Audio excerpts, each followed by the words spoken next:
Hello guys, welcome back to my channel Shri S N world. तो कैसे हैं आप सब? आशा करते हैं आप सब लोग बहुत अच्छे होंगे और खूब मन लगाकर पढ़ाई कर रहे होंगे। तो हमारी एनसीईआरटी सीरीज चल रही है जिसमें ज्योग्राफी 6 क्लास की ज्योग्राफी का आज है हमारा 5th चैप्टर। तो 5th चैप्टर है पृथ्वी के प्रमुख परिमंडल। कौन सा चैप्टर है आप देख पा रहे होंगे, लिखा है पृथ्वी के प्रमुख परिमंडल। तो देखते हैं क्या है इस चैप्टर में, आगे बढ़ेंगे। सबसे पहले तो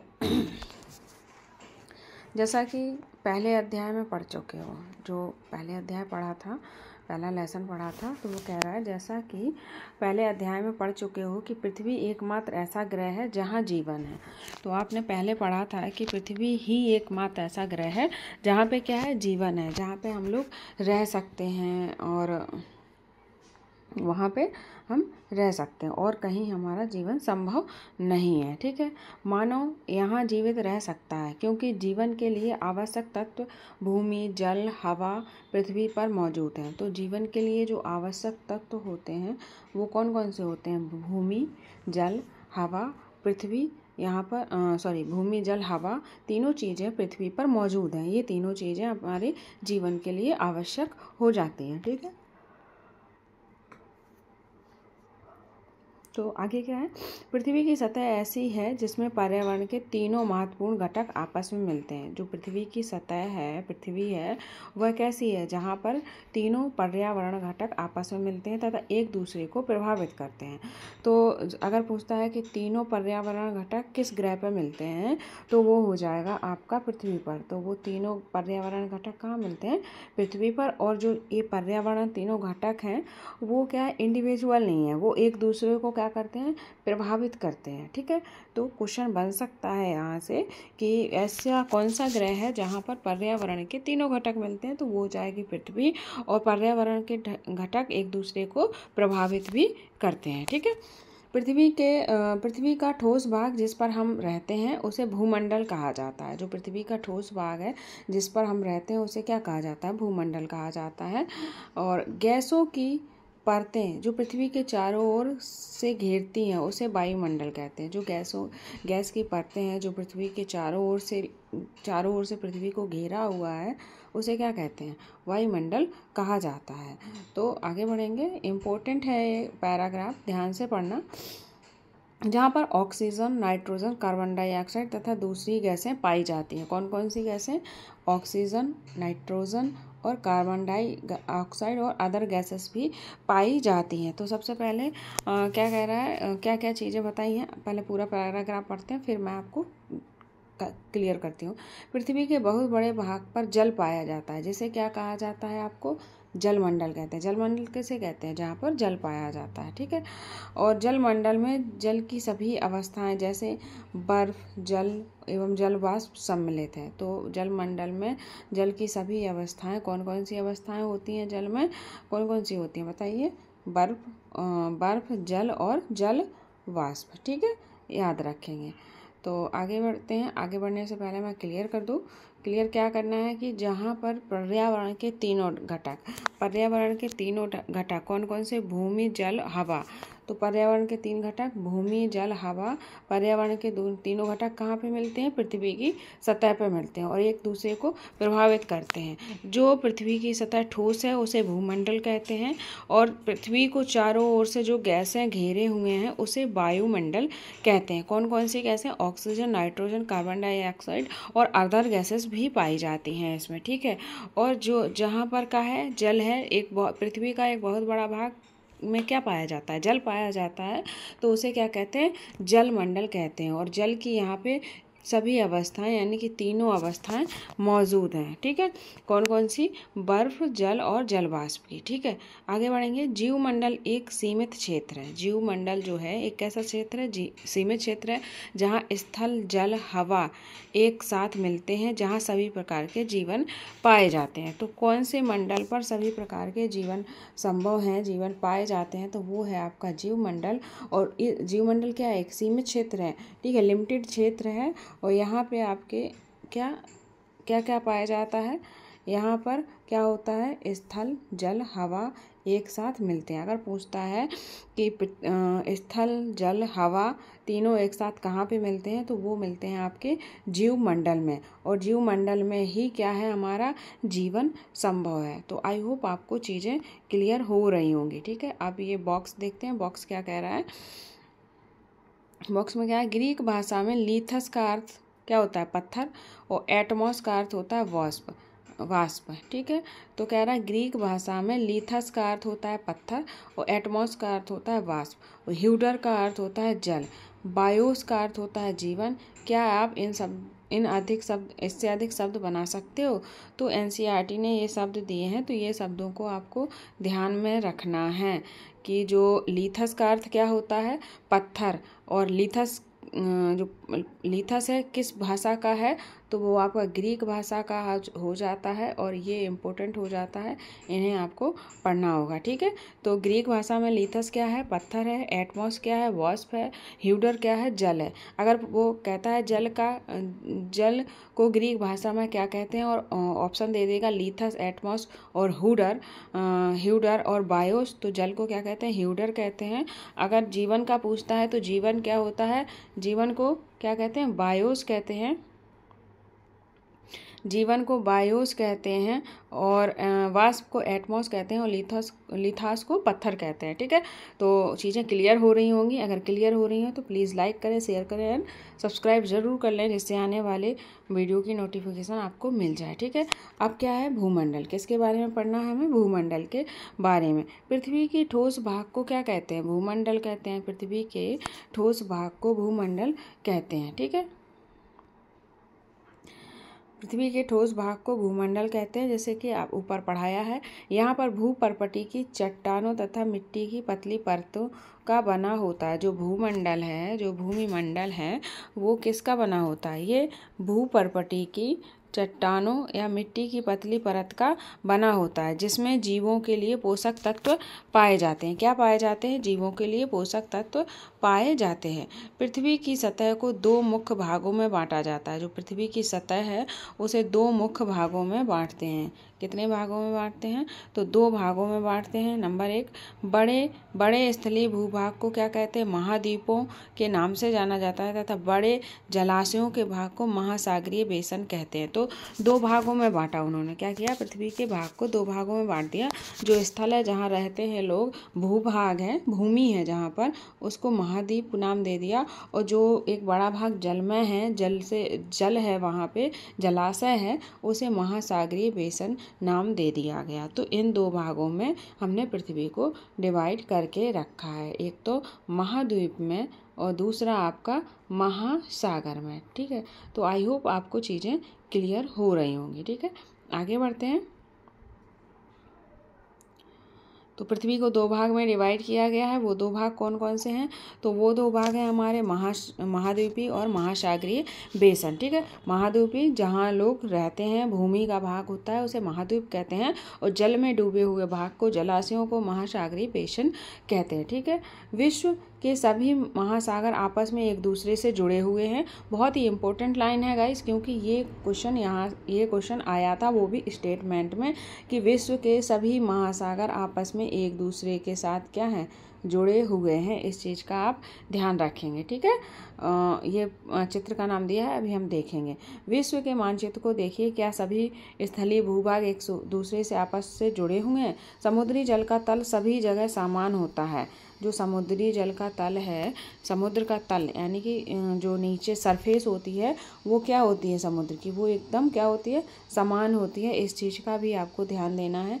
ये भी एक अगेन इम्पोर्टेंट पॉइंट हो जाता है, और ये भी एक अगेन इम्पोर्टेंट पॉइंट हो जाता है। ठीक है, स्थल की ऊंचाई को समुद्र तल से मापा जाता है। तो स्थल की ऊंचाई को किससे मापा जाता है, समुद्र तल से मापा जाता है, और जिसे क्या करते हैं, शून्य मानते हैं। तो इस चीज़ को ध्यान रखेंगे, जो स्थल की ऊंचाई है उसे समुद्र तल से मापा जाता है, और जिसे क्या, शून्य माना गया। ठीक है, तो आई होप चीज़ें क्लियर हो रही होंगी। तो ये है एटलस, ये मैप है, इसको आपको देखना है कि क्या जो भूभाग हैं, जो भूस्थल हैं, वो भी, एक मिनट गाइस, ये इसका पिक ऐसे ही आएगा, आपको मैं टेलीग्राम पे शेयर कर दूँगी, वहाँ से आप देख लीजिएगा कि क्या है क्या नहीं है। फिर भी मैं क्लियर करती हूँ आपको, ठीक है। इतना ही लेती हूँ जिससे आपको हर चीज़ क्लियर हो जाए। तो देखो, ये है आपका प्रशांत महासागर। कौन सा महासागर है ये प्रशांत महासागर है, ठीक है। और ये ये अटलांटिक महासागर है, ये दक्षिण महासागर है। और आगे बढ़ेंगे, ये है आपका हिंद महासागर है, ठीक है। तो ये सारी चीज़ें दी हुई हैं। तो ये सागर जो हैं हमारे, ये सागर क्या है, आपस में ज्वाइंट हैं। क्या है, आपस में ज्वाइंट है। ये देखो, ये सारे आपस में ज्वाइंट है। पर उसने क्या आंसर किया, क्वेश्चन पूछा था हमसे, क्या सभी स्थल भाग भी आपस में ज्वाइंट हैं? तो सारे स्थल भाग आपस में ज्वाइंट नहीं है। देखो, ये है उत्तर अमेरिका, ये है दक्षिण अमेरिका। तो ये देखो, ये अलग है, ये अलग है। मान लो ये ज्वाइंट है, बट ये ज्वाइंट है नहीं है। तो अफ्रीका, यूरोप, ये हमारे सारे कॉन्टिनेंट हैं। ये एशिया है, ये ऑस्ट्रेलिया है। तो ये सारी चीज़ें दी गई हैं। तो उसने कहा था कि क्या जो जैसे क्या कहते हैं, जो जल वाला भाग है, जो हमारे सारे महासागर हैं, वो आपस में ज्वाइंट हैं। सारे महासागर आपस में ज्वाइंट हैं, बट सारे जो भूभाग हैं वो आपस में ज्वाइंट नहीं हैं। इस चीज़ का आप ध्यान रखेंगे। आगे बढ़ेंगे। तो चीज़ें अगर क्लियर हो रही हैं तो प्लीज़ शेयर करें और सब्सक्राइब करें चैनल को। जल्दी से जल्दी सभी लोगों को जोड़ें, जिससे कि उनको भी इस सीरीज का लाभ मिल सके, ठीक है। आगे बढ़ते हैं। विश्व का सबसे ऊंचा शिखर माउंट एवरेस्ट। कौन सा शिखर? Mount Everest. एक मिनट गाइस, एक चीज़ देखना है, ठीक है। क्या कह रहा है? विश्व का सबसे ऊंचा शिखर माउंट एवरेस्ट समुद्र तल से कितना मीटर है? 8,848 मीटर क्या है? ऊंचा है, ठीक है। तो कितना ऊंचा है? 8,848 ऊंचा है, ठीक है। इस चीज़ का आप ध्यान रखेंगे। विश्व का सबसे ऊंचा शिखर, तो विश्व का सबसे ऊंचा शिखर क्या है? वो है हमारा माउंट एवरेस्ट, जो कि समुद्र तल से कितना है? 8,848 मीटर है। तो अगर नाप आती है तो 8,848 ही सही होगी, ठीक है। इस चीज़ का आप ध्यान रखेंगे। आगे बढ़ेंगे।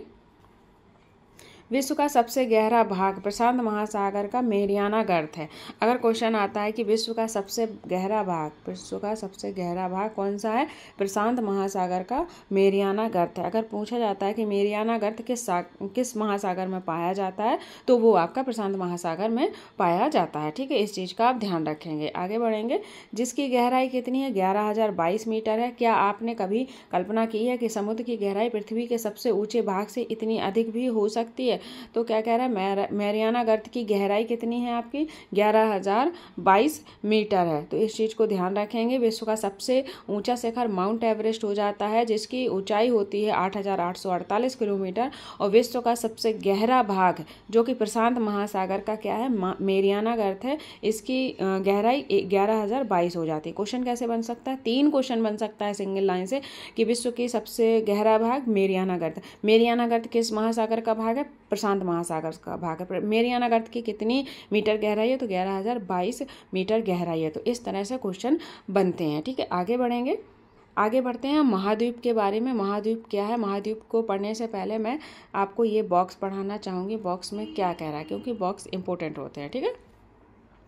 न्यूजीलैंड के एडमंड हिलेरी तथा भारत के तेंजिंग नोंगे शेरपा 29 मई 1953 को पृथ्वी के सबसे ऊंचे शिखर माउंट एवरेस्ट पर चढ़ने वाले पहले व्यक्ति थे। तो इस चीज़ का ध्यान रखेंगे।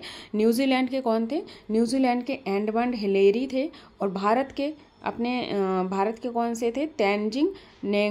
तेंजिंग नोर्गे शेरपा। तो ये कब चढ़े थे? 29 मई 1953 को पृथ्वी के सबसे ऊंचे शिखर माउंट एवरेस्ट पर चढ़ने बनने वाले कौन बने, पहले व्यक्ति बने। आगे बढ़ते हैं। जापान की जुंको ताबेई विश्व की पहली महिला थी। देखो जापान की कौन सी, जापान की जुंको ताबेई विश्व की पहली महिला थी जिन्होंने 16 मई 1975 को एवरेस्ट पर कदम रखा। ठीक है। बछेंद्री पाल भारत की पहली महिला हैं जिन्होंने 23 मई 1948 को एवरेस्ट पर कदम रखा। तो अगर पुरुषों के बारे में पूछता है तो वो न्यूजीलैंड के एडमंड हिलेरी थे। भारत के पूछता है तो तेंजिंग नोर्गे शेरपा थे जो 29 मई 1953 को शिखर पर चढ़े थे एवरेस्ट पर। और जापान के पूछे तो जुंगो ताबेई विश्व की पहली महिला हैं जिसने 16 मई 1975 को एवरेस्ट पर कदम रखा। और भारत की अपनी कौन सी हैं, भारत की हैं हमारी बछेंद्री पाल जी जिन्होंने अपना कदम एवरेस्ट पर रखा था 23 मई 1984 को। तो आई होप आपको चीज़ें क्लियर हो गई होंगी। ये बहुत ही इंपॉर्टेंट बॉक्स हो जाता है क्योंकि इससे क्वेश्चन आने की पूरी संभावना है। ठीक है, तो ये चीज़ें याद करके रखना। ठीक है, आगे बढ़ते हैं। तो आगे अब हम पढ़ेंगे अपने महाद्वीपों के बारे में। महाद्वीप क्या कहते हैं, कैसे होते हैं, तो इन सब के बारे में पढ़ेंगे। ठीक है, तो क्या है, पृथ्वी पर 7 प्रमुख महाद्वीप है। सबसे पहला क्वेश्चन, पृथ्वी पर कितने महाद्वीप हैं, तो आपके 7 हो जाते हैं। आगे बढ़ेंगे। ये विस्तृत जल राशि के द्वारा एक दूसरे से अलग हैं। देखो मैंने अभी मैप पे दिखाया था, ऑस्ट्रेलिया, एशिया, यूरोप, ये सारे कॉन्टिनेंट ही थे आपके, ये सारे महाद्वीप ही थे जो कि जल राशि के द्वारा एक दूसरे से अलग हैं। किसके द्वारा, अगर पूछता है कि हमारे कॉन्टिनेंट, हमारे महाद्वीप किसके द्वारा अलग हो जाते हैं, तो वो जल राशि के द्वारा अलग हो जाते हैं। इस चीज़ का आप ध्यान रखेंगे। ठीक है, ये महाद्वीप हैं एशिया, यूरोप, अफ्रीका और उत्तर अमेरिका, दक्षिण अमेरिका, ऑस्ट्रेलिया और अंटार्कटिका। तो ये हमारे सारे महाद्वीप हो जाते हैं। तो मैं हर एक लाइन को पढ़ती हूँ। अगर जिन्हें किसी बच्चे को बोरिंग लग सकता है कि हर एक लाइन पढ़नी है मैम, इतना नहीं पढ़ना है, बिल्कुल क्रिप्स बता दीजिए, तो भाई क्रिप्स से क्वेश्चन नहीं आएगा, पता नहीं कहाँ से पूछ लेगा। हर एक लाइन इंपॉर्टेंट है, तो मैं हर एक लाइन पढ़ूंगी। और जिस दिन रिजल्ट आएगा ना, उस दिन मेरे पास भी एक कमेंट आएगा कि मैम आपकी वजह से मेरा सीटेट क्लियर हुआ है। ठीक है, मैं उस दिन का वेट कर रही हूँ। तो ये महाद्वीप कितने होते हैं, 7 होते हैं, जिसमें से एशिया, आपको नोट डाउन करना है, एशिया, यूरोप, अफ्रीका, उत्तर अमेरिका, दक्षिण अमेरिका, ऑस्ट्रेलिया, अंटार्कटिका। तो ये मैंने आपको एक चित्र में दिखाया था पीछे। ठीक है, आगे बढ़ेंगे। विश्व के मानचित्रों को देखिए, ध्यान दीजिए कि स्थल का बहुत बड़ा भाग उत्तरी गोलार्ध में पाया जाता है। जो स्थल वाला भाग है वो बहुत बड़ा भाग उत्तरी गोलार्ध में पाया जाता है। देखो मैं एक बार आपको फिर से दिखाऊंगी, हर चीज़ क्लियर करूंगी जिससे कि आपको कोई भी प्रॉब्लम ना हो। तो इधर का भाग तो भाई पश्चिम का हो जाता है, इधर क्या है, पश्चिम है, इधर पूरब है। ये मैप ऐसे एनसीईआरटी में ऐसे ही दिया है, इस वजह से ये ऐसे ही है। ठीक है, मैं सीधा करके आपको भेज दूंगी। तो देखो ये है आपका उत्तर अमेरिका कॉन्टिनेंट। ठीक है, ये है उत्तर अमेरिका, ये है दक्षिणी अमेरिका, ये है अंटार्कटिका, ये है अफ्रीका, ये है यूरोप। आगे बढ़ेंगे, ये है एशिया और ये है ऑस्ट्रेलिया। तो वो कह रहा है कि पूरब की ओर देखिए, यानी कि उत्तर की ओर देखिए, उत्तर की ओर ये है उत्तर, और यहाँ पे एक बहुत बड़ा भूभाग पाया जाता है। तो ये जो सारे कॉन्टिनेंट दिख रहे हैं, ये एक ये इन सबको देखिए, इनके देखने के बाद पता चलता है कि एशिया जो उत्तर का भाग है, एशिया, ये बहुत बड़ा भूमि भाग पाया जाता है। तो इसका मतलब क्या हुआ, इसका मतलब हुआ कि एशिया ही हमारा सबसे बड़ा कॉन्टिनेंट हो जाता है। ठीक है, आगे बढ़ेंगे। हर चीज़ को क्लियर करना है और कोई भी क्वेश्चन हमारा एग्जाम में ना छूटे, इस चीज़ का ध्यान रखना है। ठीक है, आगे बढ़ते हैं। एशिया विश्व का सबसे बड़ा महाद्वीप हो जाता है। ठीक है, आपको पता है एशिया विश्व का सबसे बड़ा महाद्वीप हो जाता है। आपने मैप में देख लिया है, तो जो कॉन्टिनेंट वाला मैप दिया है एनसीईआरटी में, उसे एक बार बना लीजिए या देख लीजिए, जिससे कि चीज़ें क्लियर रहती हैं। उनका क्या होता है कि उनकी वो जो रहने की, यानी कि जहाँ वो स्थिर है, कौन सी दिशा में कौन सा कॉन्टिनेंट है, इस चीज़ से भी क्वेश्चन बनता है। तो दिशाएं भी आपको क्लियर हो जाएंगी मैप देखने से। ठीक है, आगे बढ़ेंगे। पृथ्वी के कुल क्षेत्रफल के 1/3 भाग में फैला है। जो एशिया कॉन्टिनेंट है वो पृथ्वी के कितने भाग में फैला हुआ है, 1/3 भाग में फैला हुआ है। यह महाद्वीप पूर्वी गोलार्ध में स्थित है। किस गोलार्ध में स्थित है, पूर्वी गोलार्ध में स्थित है। ठीक है, कहाँ पर स्थित है, पूर्वी गोलार्ध में स्थित है। इस चीज़ का आप ध्यान रखें। रखेंगे। कर्क रेखा इस महाद्वीप से गुजरती है। एशिया के पश्चिम में यूराल पर्वत है। जो एशिया का पश्चिम है वहाँ पे क्या है, यूराल पर्वत है।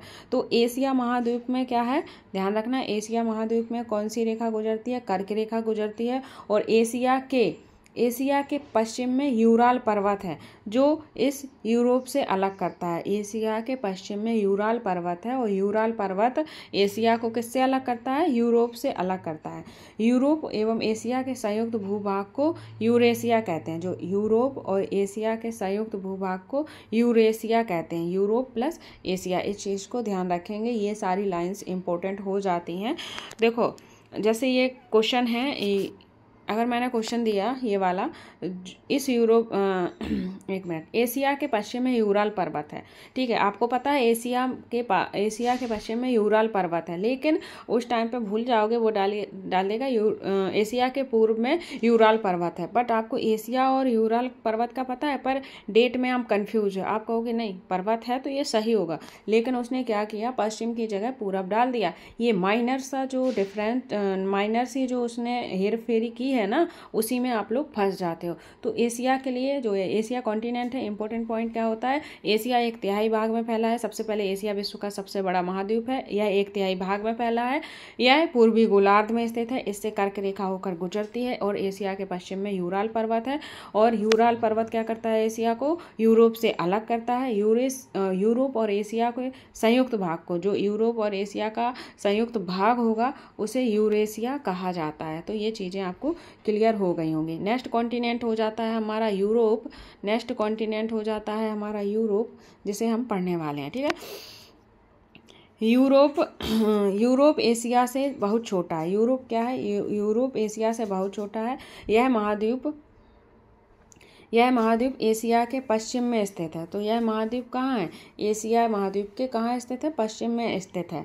आगे आर्कटिक वृत्त इससे होकर गुजरता है। कौन सा वृत्त इससे होकर गुजरता है, तो आर्कटिक वृत्त यूरोप कॉन्टिनेंट से होकर गुजरता है। यह तीनों तरफ से जल से घिरा है। ध्यान रखना, यह तीनों तरफ से किससे घिरा है, जल से घिरा हुआ है। विश्व के मानचित्र को देखकर इसकी स्थिति पता लगाओ। जब आप विश्व वाला मानचित्र देखेंगे तो वहाँ ये चीज़ें आपको क्लियर रहेंगी। यूरोप के कॉन्टिनेंट में क्या चीज़ें हैं, यूरोप एशिया से छोटा है। यह एशिया के पश्चिम में स्थित है। आर्कटिक वृत्त यूरोप से होकर गुजरता है। यूरोप क्या है, तीनों तरफ से जल से घिरा हुआ है। अब नेक्स्ट कॉन्टिनेंट है हमारा अफ्रीका। कौन हो जाता है, हमारा अफ्रीका हो जाता है। तो अफ्रीका के बारे में पढ़ने वाले हैं हम। अफ्रीका एशिया के बाद विश्व का दूसरा सबसे बड़ा महाद्वीप कौन सा हो जाता है, हमारा अफ्रीका हो जाता है। तो दूसरा सबसे बड़ा महाद्वीप क्या है, अफ्रीका है। विषुवत वृत्त 0 अक्षांश इस महाद्वीप के लगभग मध्य भाग से गुजरती है। जो मैंने अक्षांश रेखाएं पढ़ाई हैं, विषुवत रेखाएं पढ़ाई हैं, वो विषुवत रेखा इस महाद्वीप के कहाँ से निकलती है, मध्य भाग से होकर निकलती है। इस चीज़ का ध्यान रखेंगे। अफ्रीका का बहुत बड़ा भाग उत्तरी गोलार्ध में स्थित है। किस गोलार्ध में स्थित है, तो ये उत्तरी गोलार्ध में स्थित है, ठीक है। आपने चित्र देखा होगा। आप पाएंगे कि यहीं से एक ऐसा महाद्वीप है जिससे होकर कर्क, विषुवत रेखा और मकर तीनों रेखाएं गुजरती हैं। अगर क्वेश्चन आता है कि कर्क रेखा, विषुवत रेखा, मकर रेखा तीनों रेखाएं किस कॉन्टिनेंट से होकर गुजरती हैं, तो वो हमारा कॉन्टिनेंट होगा अफ्रीका कॉन्टिनेंट होगा। इस चीज़ का ध्यान रखेंगे। आगे बढ़ेंगे। सहारा रेगिस्तान विश्व का सबसे बड़ा रेगिस्तान है। सब जानते हैं सहारा रेगिस्तान विश्व का सबसे बड़ा रेगिस्तान है, जो कि अफ्रीका में स्थित है। कहाँ पे स्थित है, पूछेगा कि अफ्रीका में कौन सा रेगिस्तान पाया जाता है, तो वो हमारा सहारा रेगिस्तान पाया जाता है। और वो सबसे गर्म कैसा होता है, सबसे गर्म रेगिस्तान होता है। यह महाद्वीप चारों तरफ से समुद्र एवं महासागरों से घिरा है। ध्यान रखना, जो यूरोप था वो तीनों तरफ से जल से घिरा हुआ था, समुद्रों से घिरा हुआ था। बट जो अफ्रीका है वो चारों तरफ से समुद्रों और महासागरों से घिरा हुआ है। आप चित्र देखना, ठीक है। आगे बढ़ेंगे। आप देखेंगे कि विश्व की सबसे लंबी नदी नील अफ्रीका से होकर गुजरती है। तो जो विश्व की, देखो क्वेश्चन बनेगा, 2 क्वेश्चन आ गए इसमें। विश्व की सबसे लंबी नदी नील नदी, विश्व की सबसे लंबी नदी नील नदी। विश्व की सबसे लंबी नदी किस कॉन्टिनेंट से होकर गुजरती है, तो वो हो जाएगा अफ्रीका कॉन्टिनेंट, ठीक है। क्वेश्चन निकालना आना चाहिए। एनसीईआरटी पढ़नी सबको आती है, बट उससे क्वेश्चन कैसे बनेगा ये एक बिग डील हो जाती है, ठीक है। तो आपको हर लाइन में मैं क्वेश्चन बता रही हूँ कहाँ से कैसे क्वेश्चन बनेगा। आगे बढ़ेंगे। अफ्रीका का मानचित्र देखिए, बताइए कि कर्क रेखा, मकर रेखा तथा विषुवत रेखा किन किन भागों से होकर गुजरती है। ठीक है, तो अभी हम मानचित्र देखेंगे और उसके बाद देखेंगे कौन सी रेखा कहाँ से गुजर रही हैं। आगे बढ़ेंगे। अब नेक्स्ट कॉन्टिनेंट हो जाता है हमारा उत्तर अमेरिका कॉन्टिनेंट। कौन सा कॉन्टिनेंट है? उत्तर अमेरिका कॉन्टिनेंट हो जाता है, इस चीज़ का ध्यान रखेंगे। तो जो उत्तर अमेरिका है ये विश्व का कैसा है? तीसरा सबसे बड़ा महाद्वीप है। पहला क्या था? एशिया, फिर था अफ्रीका, फिर है उत्तर अमेरिका। यह दक्षिण अमेरिका के एक सक्रिय स्थल से जुड़ा है जिसे पनामा जल संधि कहते हैं। अगर क्वेश्चन आता है कि पनामा जल संधि से हमारे कौन से कॉन्टिनेंट जुड़े हैं, तो उत्तर अमेरिका और दक्षिण अमेरिका। अगर क्वेश्चन आता है उत्तर अमेरिका और दक्षिण अमेरिका किस संधि से जुड़े हैं, तो वो है पनामा स्थल संधि से जुड़े हुए हैं। इस चीज़ का भी ध्यान रखेंगे। आगे बढ़ते हैं। ये देखो, ये मैप बना के दिया है एनसीईआरटी ने। एनसीईआरटी बहुत ही इजी है और बहुत ही सरल है, बस इससे पढ़ना आना चाहिए। ठीक है, आगे बढ़ेंगे। यह महाद्वीप, जो महाद्वीप है, यह महाद्वीप पूरी तरह से उत्तर और पश्चिम में स्थित है। कहाँ स्थित है यह? पूरी तरह से उत्तर और पश्चिम में स्थित है। यह महाद्वीप पूरी तरह से उत्तर और पश्चिम में स्थित है और यह महाद्वीप 3 महासागरों से घिरा है। तो यह महाद्वीप कितने महासागरों से घिरा है? 3 महासागरों से घिरा हुआ है। क्या आप इन महासागरों के नाम बता सकते हैं? बिल्कुल बता सकते हैं। जब हम उनको देखेंगे अभी जाके मैप में, तो हम बता देंगे कौन कौन से महासागरों से ये घिरा हुआ है। तो उसने कहा था स्थल संधि, तो स्थल संधि ये है। तो ये कौन सी है? पनामा स्थल संधि। ये देखिए, ये उत्तर अमेरिका हो गया, ये दक्षिण अमेरिका हो गया, और ये यहाँ से इन दोनों को आपस में जोड़ रहा है, तो वो कौन सी है? पनामा स्थल संधि होती है। स्थल संधि स्थल का एक सकरा भाग होता है जो 2 बड़े स्थलीय भागों को एक दूसरे से जोड़ता है। ठीक है, अब देखो एक चीज़ और दी हुई है कि जो ये श्रीलंका है, ये देखो, एक मिनट, ये श्रीलंका है और ये भारत है। तो श्रीलंका और भारत को भी एक जल संधि जोड़ती है। भारत एवं श्रीलंका के बीच स्थित जल संधि का नाम बताओ। तो इसका आपको नाम कमेंट बॉक्स में बताना है कि भारत और श्रीलंका को कौन सी जल संधि जोड़ती है। ठीक है, आगे बढ़ेंगे। तो देखो, स्थल संधि होती है और जल संधि। ये स्थल संधि है, यहाँ पे स्थल होगा यानी कि भूमि होगी, और जल संधि जल संधि पानी का सकरा भाग होता है। जल संधि क्या होता है? पानी का सकरा भाग होता है। यहाँ से भी क्वेश्चन बन सकता है कि जल संधि क्या है? पानी का सकरा भाग होता है जो 2 बड़ी जल राशियों जैसे समुद्र महासागरों को एक दूसरे से जोड़ती है। स्थल संधि क्या होती है? स्थल संधि वो होती है जो क्या होती है कि स्थल का एक सकरा भाग होता है जो 2 बड़े स्थल भागों को एक सकरे भाग में जोड़ती है। ठीक है, आगे बढ़ेंगे। अगला कॉन्टिनेंट है हमारा दक्षिण अमेरिका। क्या है हमारा अगला कॉन्टिनेंट? अगला कॉन्टिनेंट हो जाता है हमारा दक्षिण अमेरिका। तो क्या है, पढ़ेंगे। अधिकांश भाग दक्षिणी गोलार्ध में स्थित है। भाई दक्षिण अमेरिका है तो इसका अधिकांश भाग कहाँ पाया जाएगा? दक्षिणी गोलार्ध में पाया जाएगा। इसके पूर्व और पश्चिम में कौन से 2 महासागर हैं, ये हम मैप में क्लियर करने वाले हैं। विश्व की सबसे लंबी पर्वत श्रृंखला एंडीज इसके उत्तर से दक्षिण की ओर फैली हुई है। ध्यान देना, दक्षिण अमेरिका जो कॉन्टिनेंट है, यहाँ पे विश्व की सबसे लंबी, सबसे पहले क्वेश्चन यही हो जाता है कि विश्व की सबसे लंबी पर्वत श्रृंखला कौन सी है? तो वो एंडीज है। वो कहाँ फैली है? तो दक्षिण अमेरिका में किस दिशा से? उत्तर से दक्षिण की ओर फैली हुई है। अगर स्टेटमेंट बन जाता है कि विश्व की सबसे लंबी पर्वत श्रृंखला दक्षिण अमेरिका में दक्षिण से उत्तर की ओर फैली हुई है, तो आंसर रॉन्ग होगा क्योंकि दक्षिण से उत्तर बोला है। बट अगर उत्तर से दक्षिण की ओर फैली हुई बोलता है तो ये आंसर राइट हो जाएगा। आगे बढ़ेंगे। जहां आप गलती कर सकते हो वो हर चीज़ मैं बता रही हूँ, हर पॉइंट बता रही हूँ जिससे कि आप गलती ना करें। आगे बढ़ते हैं। दक्षिण अमेरिका में विश्व की सबसे बड़ी नदी अमेजन पाई जाती है। तो विश्व की सबसे बड़ी नदी, देखो, विश्व की सबसे लंबी नदी नील नदी हो जाती है और विश्व की सबसे बड़ी नदी अमेजन नदी हो जाती है। इस चीज़ का भी ध्यान रखेंगे, ये भी कन्फ्यूजिंग पॉइंट है सबके माइंड में। नील नदी फिट है, अमेजन नहीं है। अगर वो पूछ देता है विश्व की सबसे बड़ी नदी तो आप नील लगा दोगे, वहाँ आंसर रॉन्ग हो जाएगा। तो विश्व की सबसे लंबी नदी पूछे तो नील होती है, सबसे बड़ी पूछे तो आपकी अमेजन होती है। आपका अगला कॉन्टिनेंट है आपका ऑस्ट्रेलिया, जिसके बारे में हम अब पढ़ेंगे। ठीक है, तो ऑस्ट्रेलिया विश्व का सबसे छोटा महाद्वीप हो जाता है। ठीक है, विश्व का सबसे छोटा महाद्वीप क्या है? ऑस्ट्रेलिया, जो कि पूरी तरह से दक्षिणी गोलार्ध में स्थित है। कहाँ पर स्थित है? यह पूरी तरह से दक्षिणी गोलार्ध में स्थित है। यह चारों तरफ से महासागरों और समुद्रों से घिरा हुआ है। तो हमारे 2 कॉन्टिनेंट महासागरों और समुद्रों से चारों तरफ से घिरे हुए हैं। इस चीज़ का ध्यान रखना, कौन कौन से हैं वो आप एक बार गो थ्रू हो जाना, मैंने पढ़ाया हुआ है। ठीक है, बहुत ही डीपली क्वेश्चन बन जाते हैं। ये भी क्वेश्चन बन जाएगा कि चारों तरफ से जो महासागर घिरे हुए हैं उनके 2-2 नाम दे देगा और आप लोग कंफ्यूज हो जाओगे, तो इसलिए ये इस चीज़ का भी ध्यान रखना। ठीक है, द्वीपीय महाद्वीपी कहा जाता है। तो इसे जो ऑस्ट्रेलिया महाद्वीप है, इसको क्या कहते हैं? द्वीपीय महाद्वीप भी कहा जाता है। अब अगला कॉन्टिनेंट आ जाता है हमारा अंटार्कटिका। तो अंटार्कटिका के बारे में पढ़ेंगे। अंटार्कटिका एक बहुत बड़ा महाद्वीप है जो कि दक्षिणी गोलार्ध में स्थित है। अंटार्कटिका क्या है? एक बहुत बड़ा महाद्वीप है जो कि कहाँ स्थित है? दक्षिणी गोलार्ध में स्थित है। दक्षिणी ध्रुव इस महाद्वीप के मध्य में स्थित है। आपको पता है उत्तरी ध्रुव और दक्षिणी ध्रुव मैंने पढ़ाया था। तो जो दक्षिणी ध्रुव है तो इस अंटार्कटिका के क्या है? मध्य में स्थित है। चूँकि यह दक्षिणी ध्रुव क्षेत्र में स्थित है इसलिए यह हमेशा मोटी बर्फ़ की परतों से ढका रहता है। तो ये जब दक्षिणी ध्रुव के बीच में स्थित है दक्षिणी ध्रुव इसके, तो यहाँ क्या पाई जाएगी? बर्फ़ पाई जाएगी, क्योंकि यहाँ सूर्य की किरणें नहीं पहुँच पाती हैं। आपको मैं बता चुकी हूँ हर चीज़। ठीक है, यहाँ किसी भी प्रकार का स्थायी मानव निवास नहीं है। बहुत से देशों ने शोध केंद्र स्थित कर रखे। शोध केंद्र मतलब जो साइंटिफिक चीज़ें होती हैं, साइंटिफिक जो अपनी शोध करते हैं, रिसर्च करते हैं, वो यहाँ पर होते हैं। कहाँ पर? अंटार्कटिका पर होते हैं। भारत के भी शोध संस्थान हैं। वो कौन कौन से हैं? मैत्री और भारती। तो मैत्री और भारती, भारत के 2 शोध संस्थान यहाँ पर पाए जाते हैं। तो आई होप आपको चीज़ें क्लियर हो रही होंगी। अगर चीज़ें क्लियर हो रही हैं तो प्लीज़ लाइक करें, शेयर करें, सब्सक्राइब करें। अब हमने महासागर के बारे में पढ़ लिया, महाद्वीप के बारे में पढ़ लिया है। अब हम पढ़ेंगे जलमंडल के बारे में। किसके बारे में पढ़ना है हमें?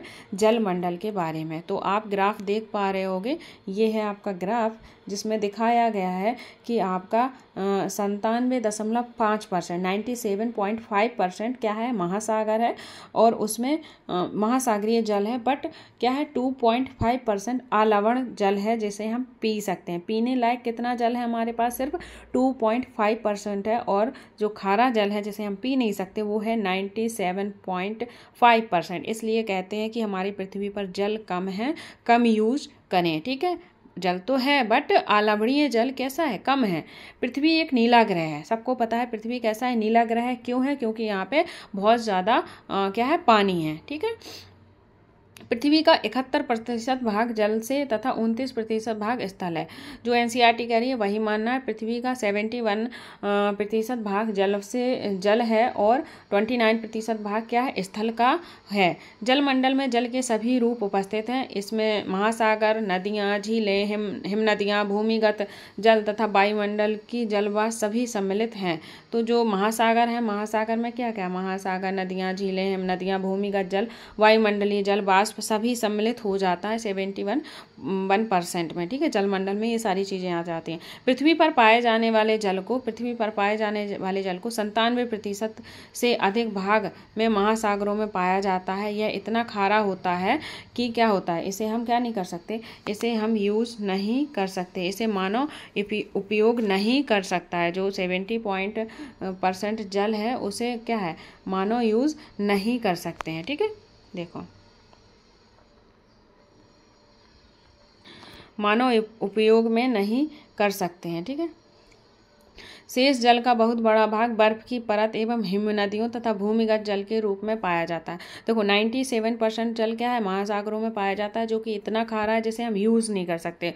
और शेष जो जल है, जो शेष जल पाया जाता है वो कहाँ है? बर्फ में है, हिम नदियों में है और भूमिगत जल में पाया जाता है। ठीक है, जल का बहुत कम भाग आलवण रूप में पाया जाता है जो मनुष्य के इस्तेमाल में आता है। यही कारण है कि नीले ग्रह में रहने के बावजूद हम पानी की कमी महसूस करते हैं, क्योंकि आलवणीय जल बहुत कम है। ठीक है, तो आई होप आपको ये चीज़ें क्लियर हो गई होंगी। अगर क्लियर हो गई हैं तो लाइक, शेयर, सब्सक्राइब ज़रूर करें और शेयर करें। ठीक है, तो अब देखिए सबसे पहले ये है ग्राफ आपका। इसमें मैं कुछ चीज़ें आपको बता दूं। देखो ये है हमारा कौन सा व्रत? ये है दक्षिण अमेरिका। अगर पूछता है तो दक्षिण अमेरिका के में कौन कौन से महासागर हैं, तो प्रशांत महासागर हो जाता है, अटलांटिक महासागर हो जाता है, और कौन सा दक्षिण महासागर हो जाता है। ठीक है, तो जब आप मैप देखेंगे तो आपको सारे महासागर क्या होंगे, क्लियर हो जाएंगे। ठीक है, अब जैसे ये है ऑस्ट्रेलिया है, ऑस्ट्रेलिया के इधर कौन सा है, प्रशांत महासागर, यहाँ क्या है, हिंद महासागर। ठीक है, अफ्रीका है, अफ्रीका में हिंद महासागर, और ये अटलांटिक महासागर, और ये दक्षिण महासागर, और ये आर्कटिक महासागर। ठीक है, ये महासागर से घिरे हुए हैं। तो जब आप इस व्रत को इस मैप को बार बार देख लोगे तो आपको जो इससे बनने वाले क्वेश्चन है कि किसके कौन से व्रत में कौन सी महासागर से घिरा है, कौन सा महाद्वीप कौन से महासागर से घिरा है, तो वो चीज़ें आपको इससे क्लियर हो जाएंगी। ठीक है, तो ये इम्पोर्टेंट हो जाता है, तो इसको आप लोग बार बार देखिएगा जिससे कि चीज़ें आपके माइंड में फिट हो जाएं। ठीक है, तो अगर आपको ये क्लासेस अच्छी लगी हैं तो please like share and subscribe करिए और हमारी सीरीज़ से बने रहिएगा। एक भी क्वेश्चन आपका नहीं छूटेगा अगर आप अच्छे से एनसीईआरटी की सीरीज फॉलो कर रहे हैं और पीवाईक्यू लगा रहे हैं। So thank you guys, take care and bye bye.